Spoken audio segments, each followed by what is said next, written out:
Hi, everyone. Thank you for your patience. Let's begin our workshop.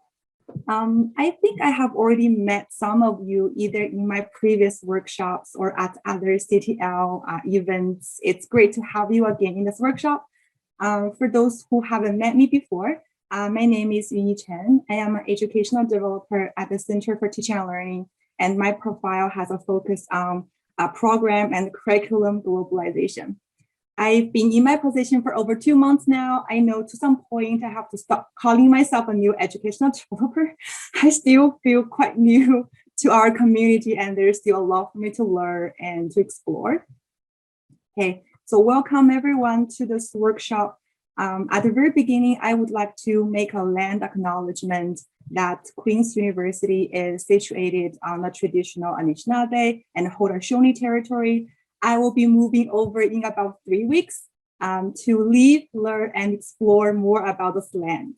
I am currently living in Winnipeg, Manitoba, which is on Treaty 1, on the original lands of Anishinaabe, Cree, Oji-Cree, Dakota, and Dene peoples, and on the homeland of the Métis Nation. So I have grown attachment to this land in my past 9 years of residence here as an immigrant settler, and this land will always hold a special place in my heart. Okay, it's my pleasure to have you all in my session. I look forward to discussing this topic with you and also learning from you. I hope to also engage you in this workshop today. Okay, at the very beginning of the workshop, I want to engage everybody in a quick discussion here.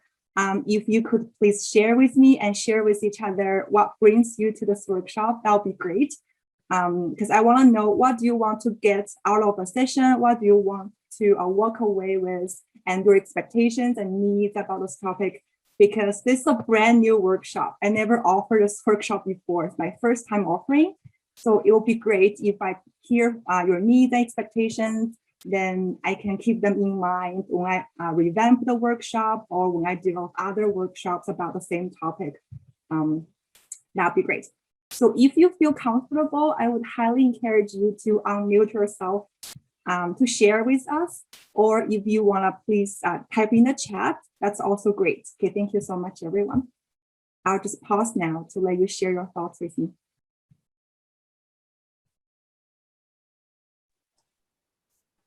Hi, it's Dorothy. Hi, Dorothy. Hi.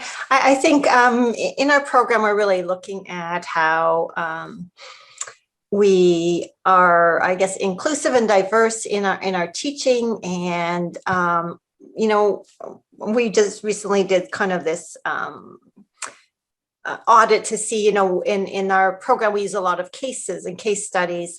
And there's very little diversity we have within those cases. So that's one area we're targeting, but part of it is just how do we do this? So I'm really kind of trying to help to understand how can I increase the diversity in terms of ways I teach and adapt it to different culture of the students and the clients that that students will be working with in the future.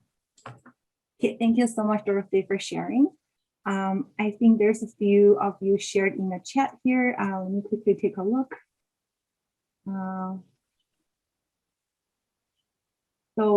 I think it's Lauren, my colleague, who shared to learn about herself and to gain some inspiration for supporting others with program and curriculum design, to be inclusive, culturally relevant. Thank you for sharing, Lauren. And Dan here mentioned in his department, to really serve a global community of students. And it would be great to learn strategies to bridge transcultural identities and communities. Okay, thank you so much for sharing. So how about the rest of us here? If anybody feels comfortable. Okay, for sure. Patricia, is that you or? Hi, everyone. My name is Patricia O'Callaghan. I'm just starting at the dance school for music and theater. So, and I've never taught in an institution, a university institution. So this is all new to me, and I want to know as much as I can and learn as much as I can before I start. I'm designing a program that I have a fair amount of control over, and I I want to be as inclusive as possible in that. Classical music, which is sort of the foundations of where this comes from, it's, you know, it's not particularly inclusive. So I want to see and find ways that I can do that. That's all I'll say for now. Okay, thank you so much, Patricia. And Corey shared in the chat, she would like to hear from others about how they are bringing inclusive approaches to their classroom. Okay, great. Thank you so much for sharing. I'm Teresa from School of Medicine, and a lot of mine are very similar to other folks. My role is as an educational developer, so I'm always looking for ways to support our faculty in their teaching and our students in their learning. And this is such a rapidly changing landscape in terms of intercultural teaching and those sorts of things. So I'm always trying to stay up to speed on things. And I mean, medical education has, unfortunately, a valid earned reputation of not necessarily being as inclusive and diverse as it needs to be. So we're also rapidly trying to fix that. So that's why I'm here. Okay, thank you so much for sharing, Teresa. I think we're not alone in this capacity. There's still a lot for us to learn and explore together. So thank you so much for sharing with me your needs and expectations. I've been taking notes, and I hope this workshop at least meets some of your needs and expectations. And like I shared, I'll make sure to keep them in mind when I go off to revamp this workshop and, you know, develop other workshops and initiate programmings. Okay, so I also would like to share with you quickly the primary reason why I developed this workshop is to engage our community in an initial conversation about the strategic goal number 4, specifically together, because this goal was released by our principal, I think not long ago, together with another 5 strategic goals. Okay, so this is the intention of this workshop, is to start having a brief conversation in terms of how we can work together to achieve this goal. Okay, while we're still waiting to hear more details, getting more directions and instructions, in a very general concept, I interpreted this goal as a 2-parter. Okay, the first part is for us to reach out through global connections around the world, while the other part is really grounded within our institution, grounded on our campus, for us to promote and practice culturally relevant, culturally responsive teaching and learning to develop an all-inclusive environment for our students. Okay, so I think there's a lot to unpack. There's a lot we need to do as a community together to be able to achieve this goal. And I also believe we're facing some challenges. Okay, so I had a few conversations with colleagues across campus, and some of them mentioned that we actually have students who went on for an exchange program and criticized other cultures, other ways of teaching and learning as being wrong and ridiculous, because they're nothing like what we're doing here at Queen's or in Canada. And I found those comments really troubling to hear. And I'm pretty sure we're all aware that we have some international students. We have students from the Black, Indigenous, people of color community who are suffering a sense of alienation and marginalization, so they don't feel they belong here. And my colleague here, Lauren, she has a great background, says you belong here. Okay, so I'm concerned about this attitude of pointing fingers at other cultures and also people's feeling of alienation and marginalization, because they will prevent us from successfully achieving this goal. So I sense a need for our community to develop intercultural competence and awareness necessary for successful, but also equitable global engagement, be it reaching out or grounded within our institution. And it's part of my job, my portfolio and mandate to address this need within our teaching community and to work with you to develop intercultural teaching competence as a foundation for us to build successful and equitable global engagement. So that's from my perspective, why I developed this workshop. Okay, so let's dive right in. Okay, the learning objectives. So in this workshop, we're going to define intercultural teaching competence and identify different components.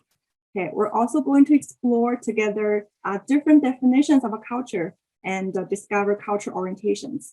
So last but not the least, we're going to have an opportunity to reflect on our own cultural positionality in teaching and learning and start thinking what changes can we make in our role to advocate for inclusion, for safeness, and for like all-inclusive environment for our students.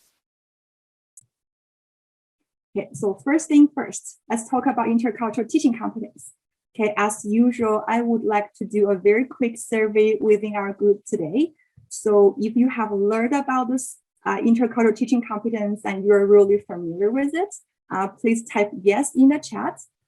If it's something new for you and you haven't heard much about it or haven't learned much about it, please feel free to type no in the chat so I can have a brief understanding how many of us in the group have already learned about it. Okay, thank you so much for your feedback, everyone. Yeah, I can tell some of you are really familiar with this concept, which is great. Okay, make sure you share your expertise with us and share your thoughts and opinions. Okay. Okay, so I can see a few yeses and nos. Okay, we're going to explore this all together, so no worries. Okay, so the definition I prepared to share here is actually from the Center for Teaching and Learning at Western University. They define intercultural teaching competence as the ability of instructors to interact with students in a way that supports the learning of students who are linguistically, culturally, socially, or in other ways different from the instructor or from each other. Okay. I like this concept of intercultural teaching competence, and I believe through developing intercultural teaching competence, we will develop a solid foundation for us to engage globally with successful and equitable approaches. Okay, because intercultural teaching competence enables us to identify but also bridge gaps in cultural, linguistic, and many other forms of diversity.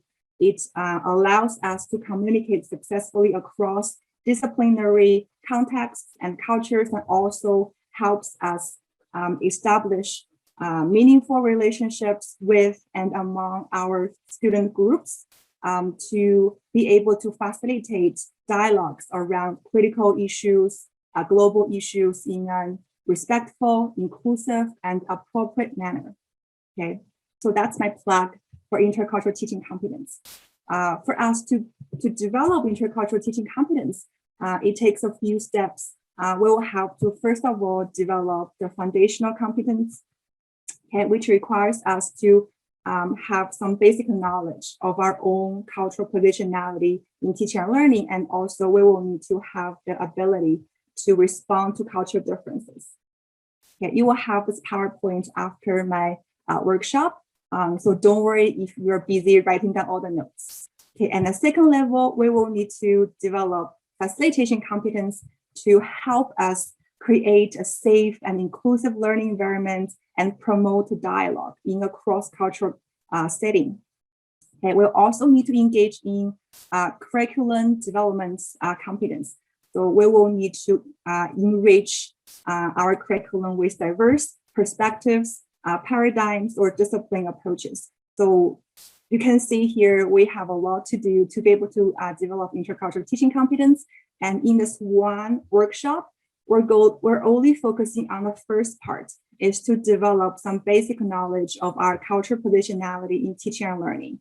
Okay, you can see here, I need to develop at least 3 more workshops to talk about intercultural communication, intercultural engagement, and globalization of the curriculum. Okay, I've already started to develop some of the workshops, and hopefully I will offer them in the near future. So please stay tuned. Okay. So before we kick off our exploration of positionality, I think it is worth our time to pause for a few minutes here and really contemplating this question here. Why do we need to explore our cultural positionality instead of our cultural identity? Okay, I wonder if anybody feels comfortable sharing your understanding about the difference between positionality and identity before we go ahead to explore our cultural positionality. Okay, if you feel comfortable, please feel free to unmute yourself, or if you prefer to type in the chat, that's also appreciated.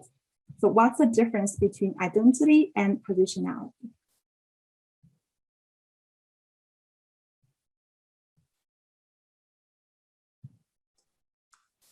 I'll have a go. Okay, for sure. Thank you. Thank you, Dorothy. I think the positionality is more reflection on what so I'm having trouble finding my words today. But how am I benefited? Have I benefited from my cultural identity or not benefited? What inherent kind of sorry, the word's not coming to me. No worries, no worries. But you know, more that, I'm not here because I deserve, I'm not where I am because I deserve to be. It's a lot about I'm here where I am because of my cultural identity and how that identity is viewed. So that's how I view the positionality. Okay, thank you so much, Dorothy. Okay, anybody else in our group feels comfortable sharing? Patricia? I'll try to, again.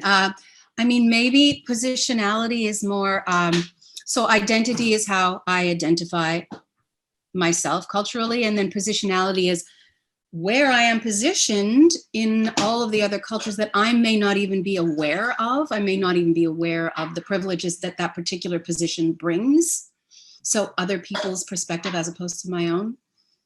Okay, thank you so much, Patricia. Dan, what do you think? Yeah, I mean, I think Patricia and Dorothy said a lot, but also positionality being kind of a lived experience of one's identity, where, your identity informs how you move through the world and how you relate to one another. So kind of bringing both Dorothy and Patricia's definitions together to kind of suggest a melding of the two there. Okay, thank you so much for sharing. So Lee here mentioned in the chat, sorry, let me go back there. Identity focus on self-constructual positionality can focus on access to power within a specific context. Okay, Hannah mentioned, I think of positionality as like relational, so it's coordinate almost. Okay, definitely invested in uncovering power dynamics between identities. Okay, thank you so much for everyone who shared your thoughts about the difference between identity and positionality. So I just want to summarize what you just mentioned. Okay, positionality refers to a set of processes rather than a possessive characteristic of the individual. It describes a power relationship rather than an identity. I think you all mentioned about the power relationship when you're explaining your understanding. Okay, great job. And also in acknowledging positionality, we also acknowledge intersection, social locations, and complex power dynamics. So in a nutshell, understand positionality helps us to see how a larger system of power relations may have already structured our and our students' experiences in a classroom.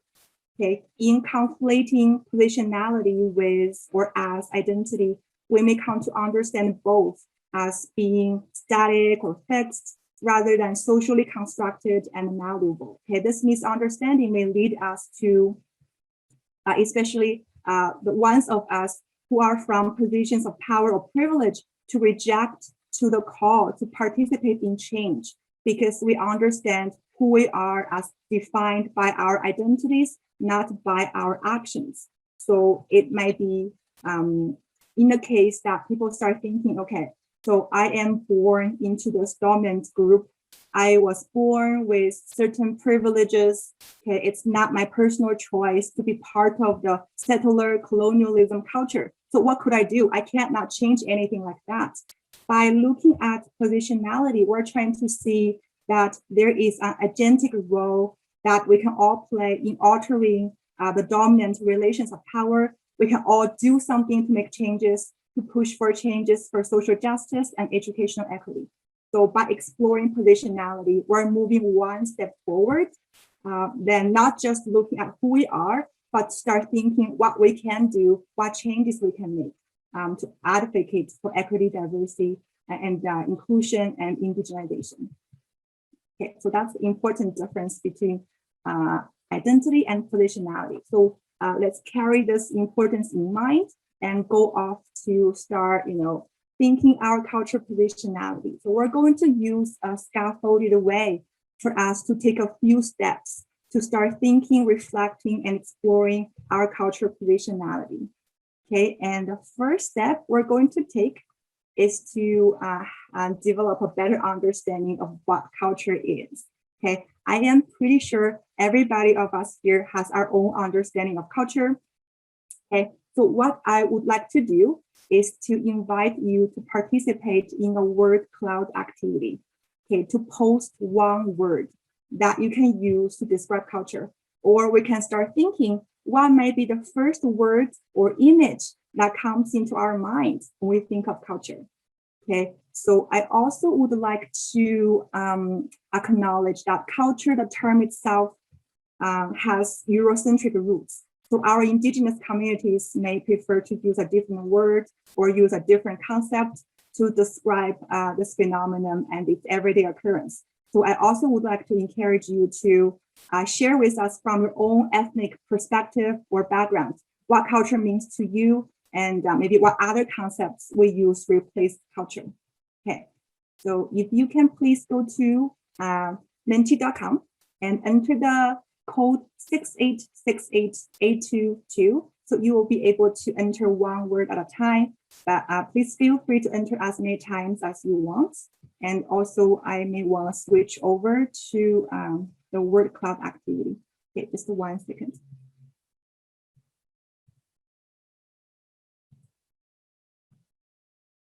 Okay, I can see that words are coming in now. You have people, assumptions, community, art. Yes, exactly.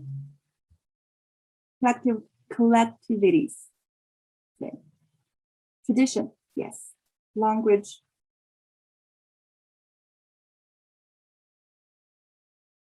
Lived experience. Definitely. Way of life. Philosophy. Yes. Groups. Values. Identity. Exactly. Social norms. Understanding. Okay. Lots of great words here. Shared stories. Like it.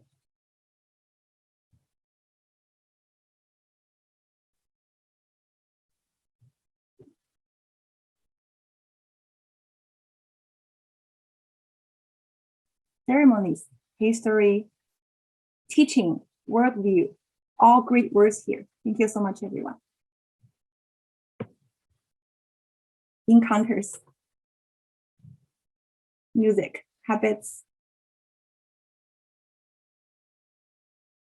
subjective. Okay, thank you so much, everyone, for your participation. I think it might be the time for us to wrap up here and move back to the PowerPoint to continue our journey.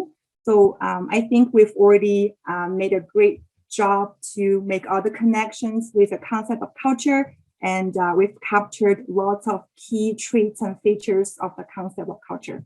Okay, just give me 1 quick second here to switch back.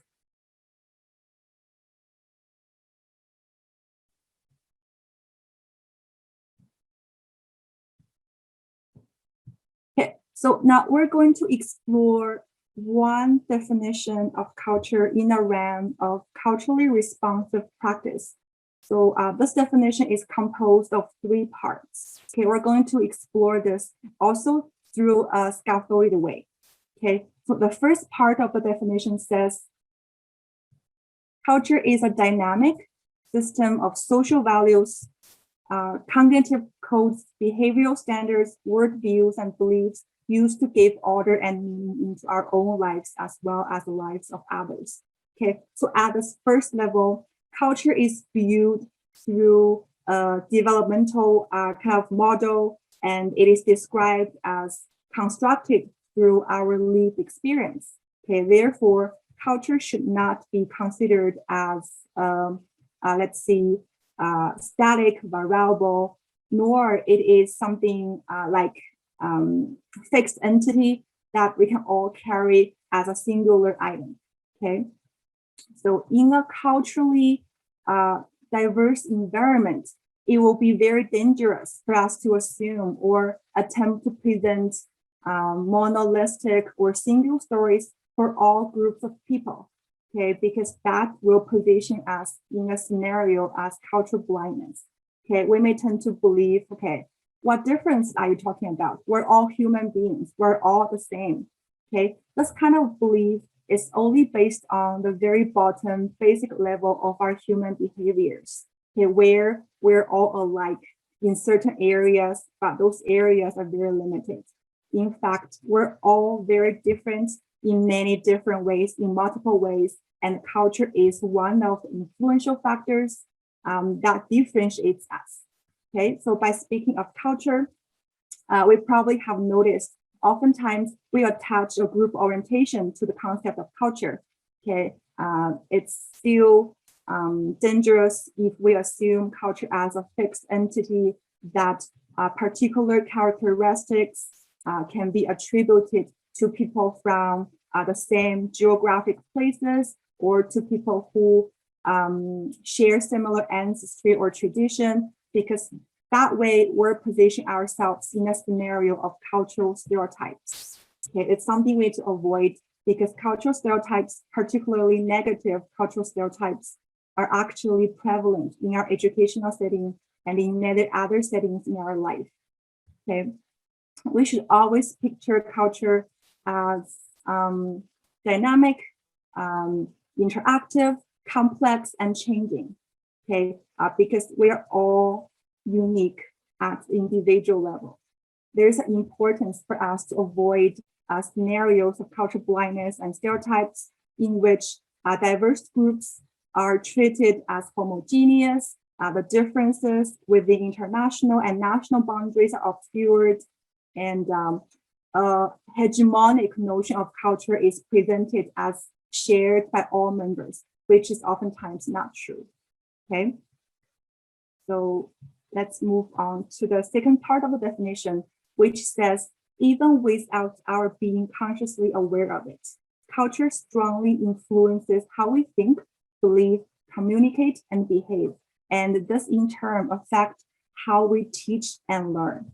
Okay, at the second level, culture is described as manifested in different behavioral, expressive behaviors. Okay, as we can see here, culture plays a role in how we think, relate, speak, write, perform, produce, learn, and teach, and in so many other different ways. Okay, and this actually makes me want to share another definition of culture with you, because that one makes a lot of sense in this context. So scholar LeBaron just mentioned that culture is what we do when no one tells us what to do. Okay, so if we put this definition in a context of teaching and learning, I think that makes a lot of sense. We can all agree that our students, including ourselves, are very different in terms of how we relate to each other, what kind of communication styles we use, the approaches we use to deal with conflicts, how we learn and teach. Okay, so culture does play a role in our expressive behaviors, but also it's equally important for us to become aware there are other influential factors that plays a role in how we express in our expressive behaviors. Okay, so as we can see here, our race, ethnicity, gender, age, socioeconomic status, sexual orientation, national origin, linguistic backgrounds. We can all name a few. Okay, so the list here is not exhaustive. So there is an intersectionality in our identity. Culture plays a role, and many other influential factors work together with culture. You know, they form a complicated but interactive relationship with each other. They're working together to make each one of us unique. Okay, so now we've explored two levels of one definition. I'm going to pause for a quick second here to see if you have anything to add to what I just shared, or if you have questions, any concerns, comments you want to make. I'm just going to pause for a few seconds here.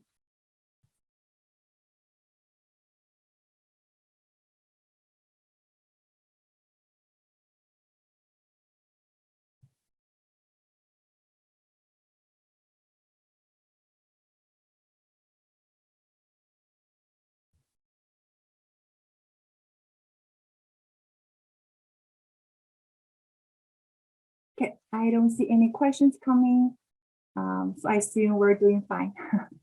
Okay, please feel free to let me know if you have any comments you want to make, share your expertise. If you have questions, needs clarification, please feel free to let me know. Like I mentioned, I want to engage you as much as I can in this workshop.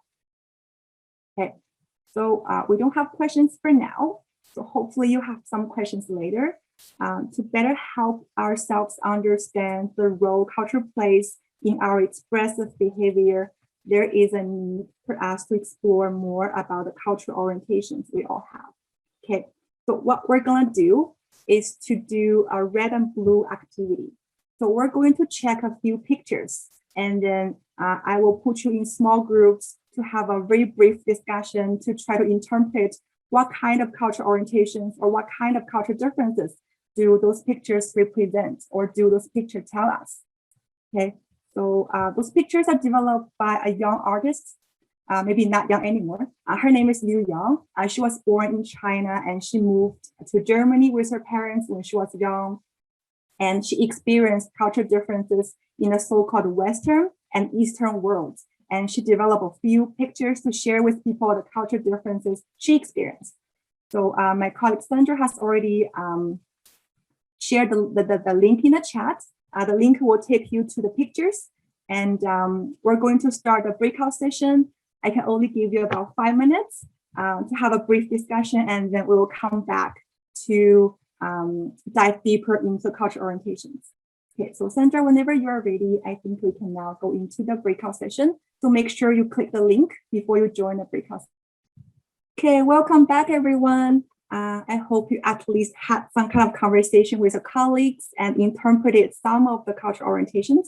Let me go back to share my screen.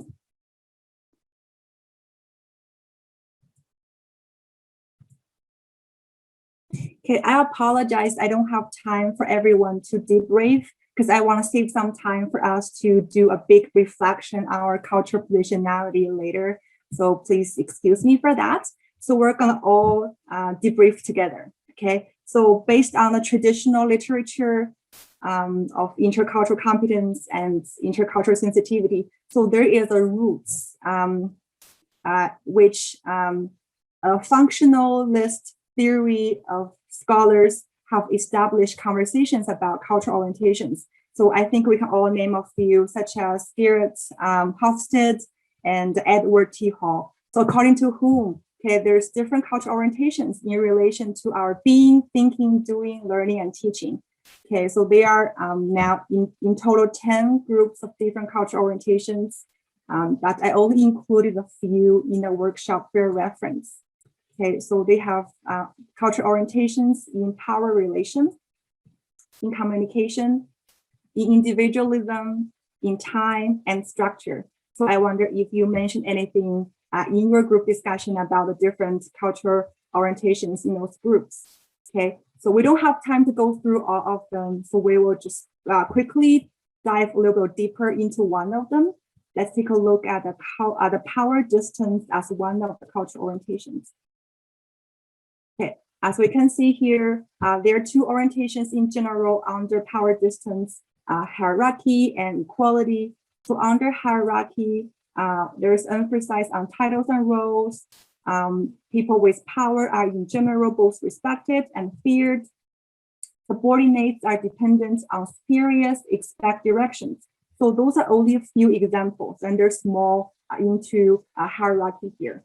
Okay, so under equality, there's respect for all, despite of positions and roles.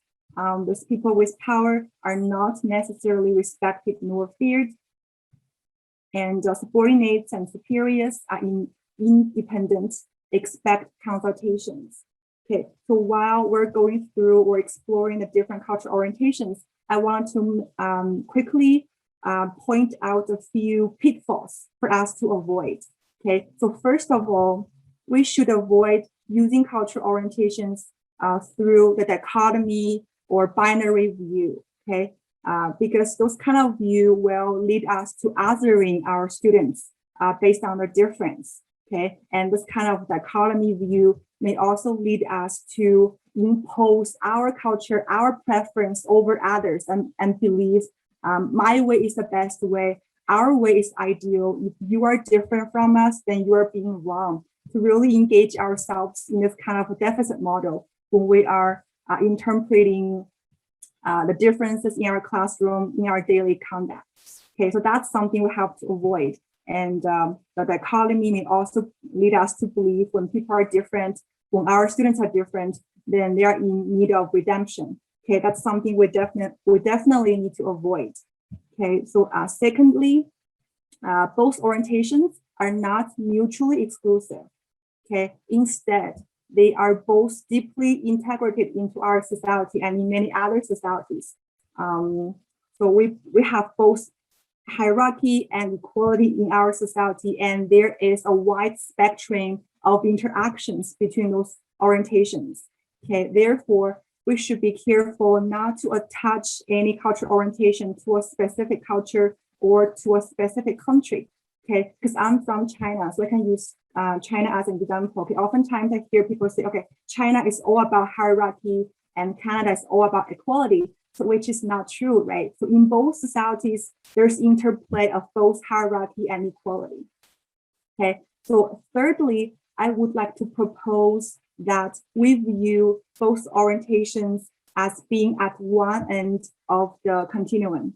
So hierarchy as being one end, equality being at another end, and there's a wide spectrum of our intersectionality on those spectrum.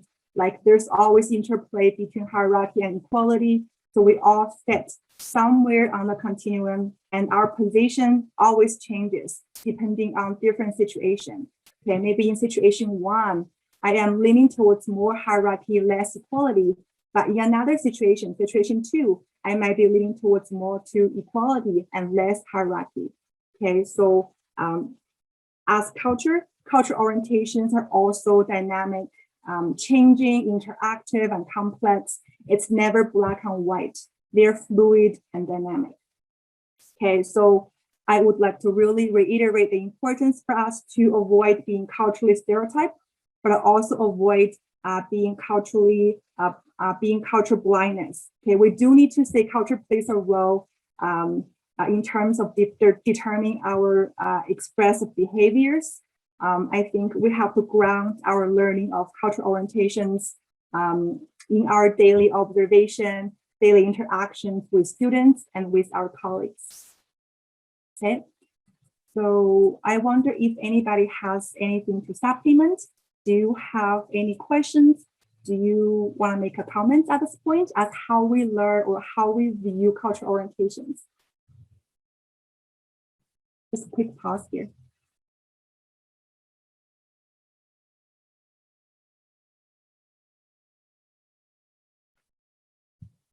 Okay, Dan.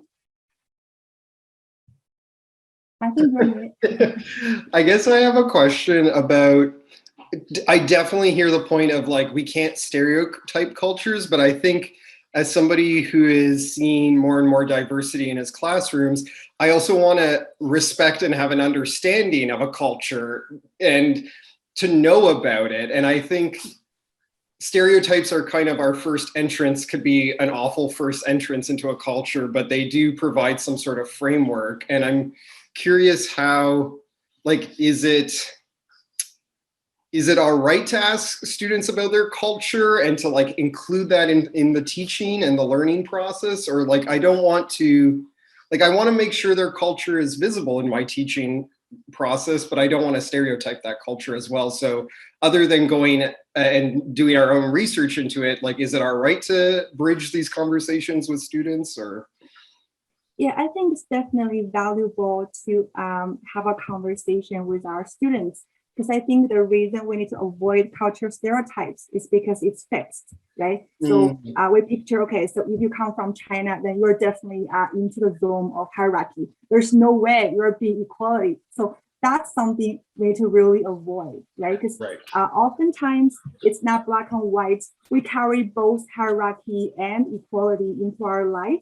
It's the level of in-depth, you know, sometimes we're leaning more towards hierarchy, but the other time we might be slightly, you know, leaning towards more equality. There's always interplay between the orientations, not like we're only hierarchy, never equality, or the other way around. So it's definitely important for us to have this kind of conversation, but before we have the conversation, we need to take a few precautions to set some rules, you know, to really say, you know, we're not here to stereotype anyone, but, you know, as a way to learn from each other, make sure you don't, you know, attach any cultural orientation to any individual or any culture or any countries. So that's not how we learn, right? So we learn from our experience. So people's orientations change all the time in different situations. So as long as we keep that in mind, I think it's definitely okay for us to have that conversation, and it's valuable for us to have that kind of conversation. Thank you for the note about the precaution. That's a really lovely way to set up a conversation, to be like, I think it's important to have, but we need to be mindful of that. So thank you for that. That's a lovely tip. Okay, thank you, Dan. Yes, of course. So Hannah, what do you think? Hey, I was just like really struck by the emphasis on like expectation, or how like these orientations can inform those expectations, and like how that might affect like a classroom, say like an assignment or something. If like a student comes into your classroom and they have this expectation that as the professor, you're going to go ahead and give them instruction and, you know, really structure this particular assignment and whatever. Whereas, you know, some professors or some classrooms might be more like free form, right? So like, I'm just thinking about how to, I guess, frame those expectations, and like maybe doing that at the beginning of like the class might be helpful, so that there's just like kind of an awareness that you as the professor like know that those orientations exist maybe, and like that you understand that it might also affect the way a student like goes about an assignment or something. And I'm just wondering, like, how would you maybe do that? How would you make those expectations or those orientations or your awareness of them, I guess, how would you make that known to your students in a way that's respectful? Okay, thank you, Hannah. I think you already answered your own question by saying, you know, we're learning all the cultural orientations and put them at the back of our head, but then at the beginning of our course, at the outset of a semester, having a conversation, you know, engage them in, okay, here are my expectations and the reasons why I want you to do this and that. So what do you think? You know, if you don't feel comfortable, can you please share with me why? Let me know how I can help you, because we're in a situation together, right? So one way of promoting EDII is to share leadership in our classroom, start conversations, make our expectations transparent, and engage in dialogue to work together. So that'll be a quick answer to your question. And then, like I said, you already answered your own question. Thank you, Hannah. Okay, so thank you so much for your questions and comments. Let's move on to the next part.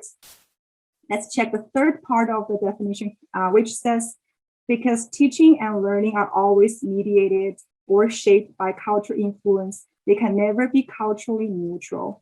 So at the third level, culture is really positioned at the heart of all we do in the name of education. Okay, there's no escaping the fact that education is a social cultural process in which we as educators, instructors, bring into our own cultural orientations, cultural backgrounds into the classroom. And because of our own cultural backgrounds and orientations, we perceive our students with inevitable bias and preconceptions. So students likewise come into our classroom, bring together their own cultural backgrounds and orientations, which will impact how they perceive us, perceive their peers, and perceive our school in general. Okay, so without even being conscious about it, we and our students work together to construct an environment of meaning enacted in both individual and group behaviors where there exists rejection and acceptance, conflicts and accommodation, and also alienation and withdrawal. Okay, at the third level, culture is really positioned in a larger concept of power relations. We need to acknowledge their existence of power imbalances, power differentials that may purport a framework of cultural dominance, cultural hegemony that may happen in our educational background, or educational process, sorry. Okay, so cultural hegemony, we need to really become aware of. There has always been a profound and inescapable cultural fabric of the schooling process in North America. The cultural fabric, primarily of European and middle-class origins, is so deeply ingrained in the structures, ethos, programs, and etiquette of schools that it is considered simply the normal and the right thing to do. Okay, follow the slides. Education now is about how to teach or learn in different ways of thinking, knowing, writing, reading, but those ways are follow some prescribed actions or prescribed ways consistent with the dominant culture. Okay, so cultural hegemony is really positioned in a larger system that perpetuates oppression. And unfortunately, it's oftentimes invisible to many of us who have already been socialized or programmed to accept inequity as normal. Okay, so by having an awareness of cultural hegemony, I am pretty sure we all have already developed this awareness previously, but just to reiterate that the existence of cultural hegemony really provides us with a good segue to start talking about colonization in higher education. Okay, I'll be quick with this because I think we have already developed awareness of colonization in higher education. It's just the purpose of education now is assimilation. Okay, for indigenous people to lose their own language identity, and for racialized immigrant communities, as well as incoming international students, to adhere to a singular narrative of culture and knowledge. Okay, and this assimilative practice simply just try to fit our students, regardless of their backgrounds, into the Canadian way, the Canadian system. And oftentimes their differences are framed as a deficit. Okay, and there has been little challenge to this neo-colonial classroom and associated power dynamics. Okay, we're aware of the colonialism in higher education, but oftentimes we're not aware of the colonization in the intercultural competence we're trying to develop. Okay, in the traditional literature, intercultural competence doesn't take into account systems of power or historical legacy of colonization. It merely is a practice of understanding the other, okay, in which whiteness is centered and culture is neutral and depoliticized. Okay, so the traditional intercultural competence is criticized for its grounding in a framing and value to a context. We call this context Canadian versus other dichotomy. Okay, so the others, the differences are only targets for analysis or criticism. Very seldom we consider differences as, resources for theoretical insights or sources for learning. Okay, so we need to become aware that there is a potential for us when we're practicing our intercultural competency teaching and learning. We might be stuck at a surface level depth, only focusing on the visible trapping of culture and difference rather than deeper system issues. Okay, so the problem here is not the diversity we have in our classroom. The problem is the cultural hegemony that perpetuates oppression, that creates barriers and gaps. So that's why we need to explore our positionality to start thinking what we can do when we are developing intercultural competence. We need to focus on the changes we can make to promote social justice and to promote educational equity. Okay, So we really are in an urgent need for decolonization, both in higher education and when we're developing intercultural teaching competence, when we are trying to explore our cultural positionality. Okay, so no group should give up their cultural distinctiveness, language, or value in the process of gaining full access to higher education. So this has been advocating by our Indigenous community over the past years. So the Indigenous scholars and communities have been trying to push against the simulative nature of higher education. They have been standing up to against any efforts that try to fit Indigenous students into the Eurocentric academy. Okay, so they're also advocating for other peoples to not lose their culture, identity, and language to be able to gain full access to higher education. Okay, so I'm pretty sure you've learned this already, but I want to use this time to re-emphasize that Indigenous peoples and communities are not just simply another culture to understand within an intercultural framework without acknowledging the colonialism and its continued role in higher education. So in my role as an educational developer, have a focus on program and curriculum globalization. I do believe the value for us to create diversity of knowledge, but not before we enhance our engagement with, or not before we centering the knowledge and practices of people who are indigenous to this land where our university stands. Okay, so I truly believe to dismantle colonization that caused marginalization and exclusion, which still continues, we need to resort to indigenous pedagogy and epistemology, and that were grounded on our land. Okay, so to explore our cultural positionality, we need to reflect critically on the educational system that we're all positioned in. Okay, we need to ask ourselves important questions. We need to acknowledge that our education system is focused on, or founded on very limited conceptions of knowledge in the world. We need to intentionally ask ourselves who benefits from higher education in terms of who are privileged in learning, whose cultures are rewarded, what constitutes knowledge and what does not constitute as knowledge, who are valued, who are not. So to be able to, really ground our exploration of cultural positionality, those are important things for us to consider or contemplate. Okay, so I have get the permission from my colleague Lindsay Brandt to use some of the indigenous knowledge and concepts to develop a 4R model for us to explore our cultural positionality.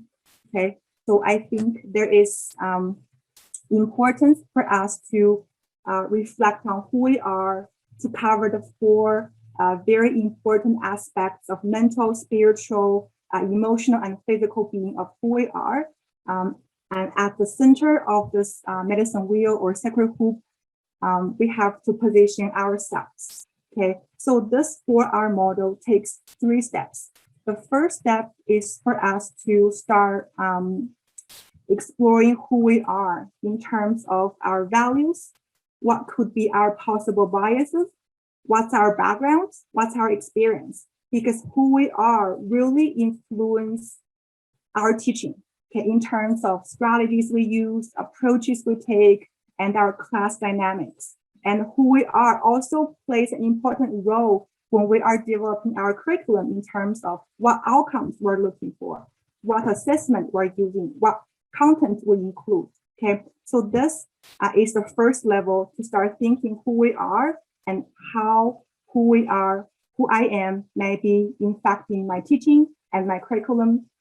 At the second level is to put ourselves and our teaching and learning in a context of power relations, to start thinking those important questions as, about reciprocity. Okay, who benefits in my course, who achieves outcomes, who faces barriers, challenges, who struggles and fails. To think about relationship, who enjoys power and privilege in my course, who are marginalized, alienated, and oppressed.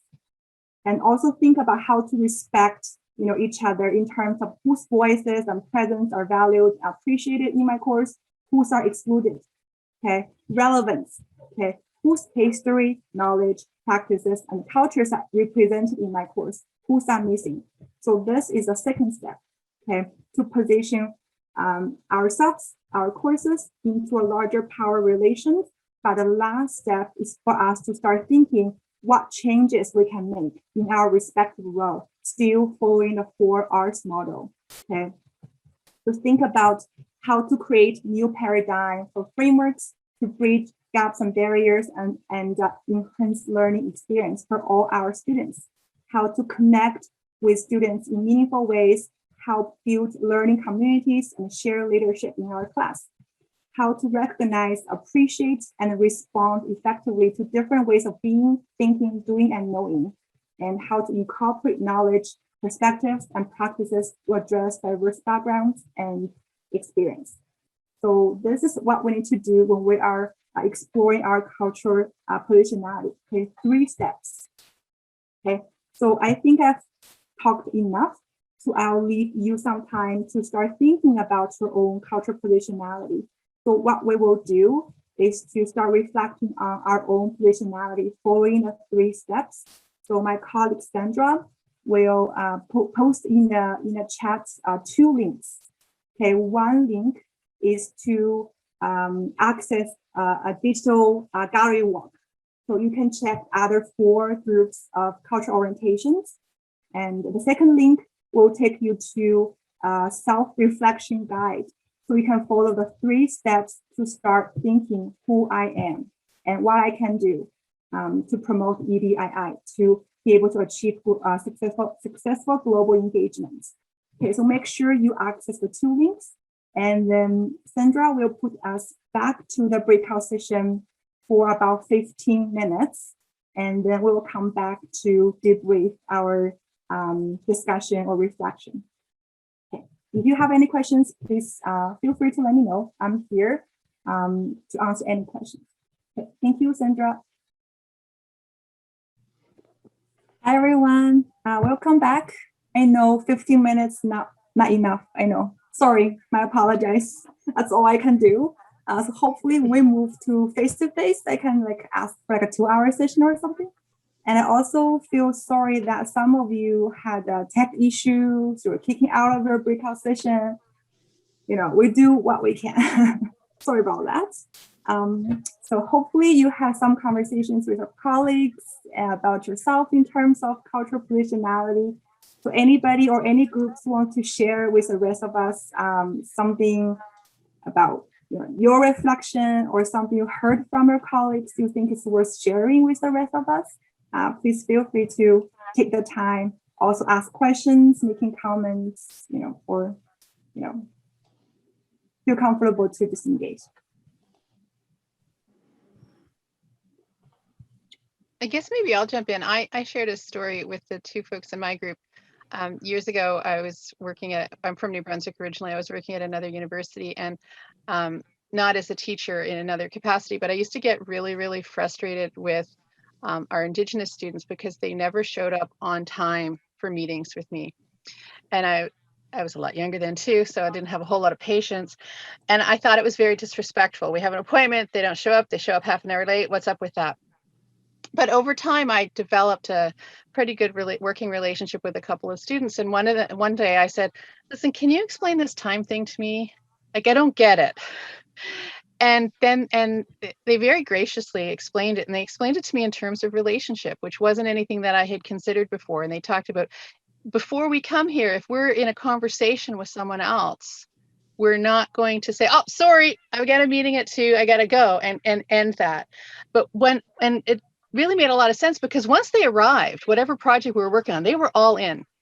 And I had never thought about it as relationship. I was seeing it from my perspective, how my lens of, if you respected me, you would show up on time, as opposed to building the multiple relationships and things like that. So I mean, my workaround, because I was working in a chronologically obsessive system, is we had a 1-hour meeting. I'd book a 2-hour slot and they'd show up anytime in that 2 hours.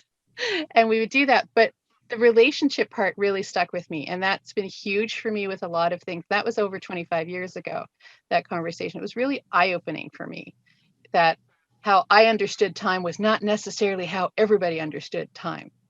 Mind you, I was in journalism, so deadlines and stuff were like tattooed on my brain. So that was one of the things we talked about, that in terms of navigating those sorts of things.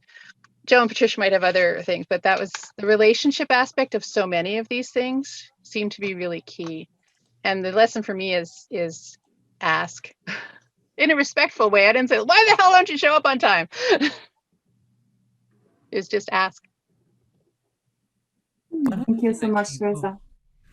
Just building on that, one other thing that came out of our group that was really enriching, I found, was the idea of how space affects the way we learn, and how it has a power dynamic just with how we set up our classrooms and the classrooms that we request to have within spaces. I work in theater design, so space is sort of at the forefront of my expertise, and I'm always in consideration of it. And I look forward to when you can work in this globalized community of design, you can talk about how and what space means to different intercultural relationships and intersectionalities. And it's really fascinating how we are working within an institution that has a very usually front-on experience with students, and how we're trying to destabilize that, but how it's what was I mentioning, that I'm coming in teaching a part of a course that needs to lead into another course. So there's these learning objectives and this way of teaching that I must hit for the next instructor. So finding those departmental discussions, I think, is going to be pretty big going forward. So thank you for the 4-H's to work towards that with our other instructors that we have to also relate to. Yeah, thank you so much for sharing, Joe. Yeah, it's really good to hear. Okay, I wonder anybody else in the group feels like sharing something? Dan?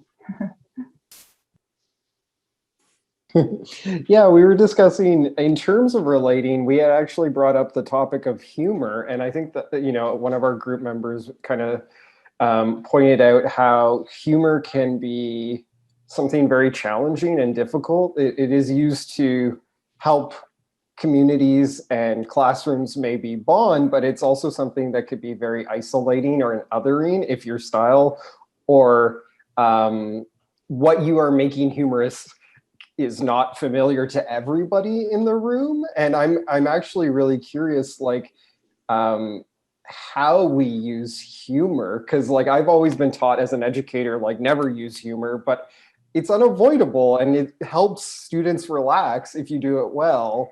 But at the same time, I don't want to isolate students by making it a cultural joke that they have no reference point for. Okay, thank you so much for sharing.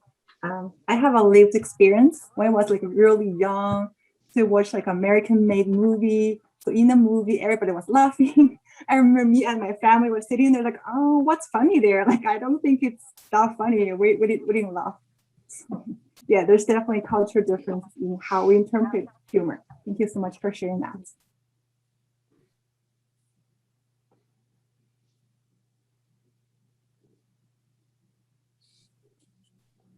I think about that often.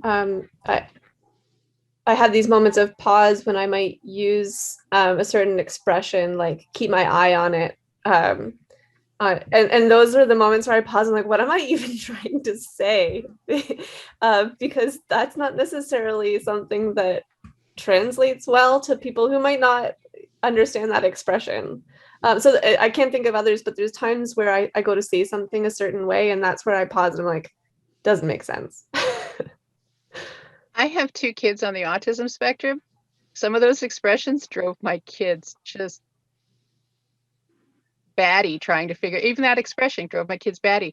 But like, kids, they like, I'd say like, well, that ship has sailed. And my son's like, so we don't have a ship. What are you talking about? Or, you're beating a dead horse. Why would you beat a horse, Mom? That's mean. And it's like, okay, let's stop. I had to explain a lot of these expressions that I just grew up hearing. I'd have to explain, well, this is why we're saying that expression.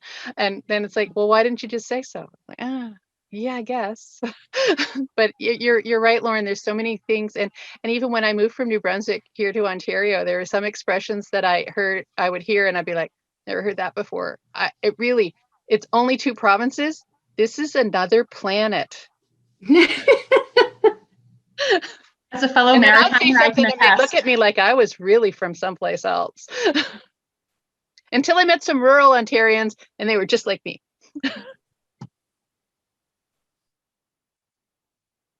I guess that's a way of saying you don't have to change countries to wind up with a different culture.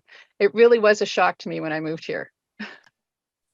Yeah, culture doesn't have a national boundary, right? It's like culture exists everywhere.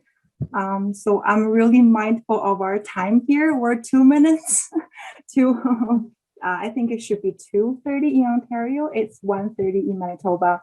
So I wonder if anybody wants to make a quick comment, quick something to share before we say bye and, just end the session today. If not, I can say something, it's okay. I guess it's my job to wrap up the session. I just want to appreciate your attendance to my session today. Like I mentioned, it's a brand new workshop. I've never done it before. So if you could please, offer me some feedback. So Sandra is already shared the link in the chat. So I will know better about our needs and expectations about the topic. As I mentioned, I have 3 more workshops to develop at least. So your expectations and needs are really important to me. They'll help me ground my workshops on our community. Okay, so thank you so much for coming. It's so nice to see some of you we've already met. For some of you who haven't met me, so I hope we've already established some relationships. So when we do see each other, when we go back to campus, please feel free to say hi. And I'd love to have a coffee with you, have a tea with you, and start to further our relationships. Thank you so much, everyone. Hopefully you find this workshop a little bit useful. If not, let me know. Okay, I'll make sure I prove that. Okay, improve that. Okay, bye for now, everyone. Thank you so much for coming. Thank you so much. I'll see you in my other workshops in the near future. Thank you. Okay, Bye. bye for now.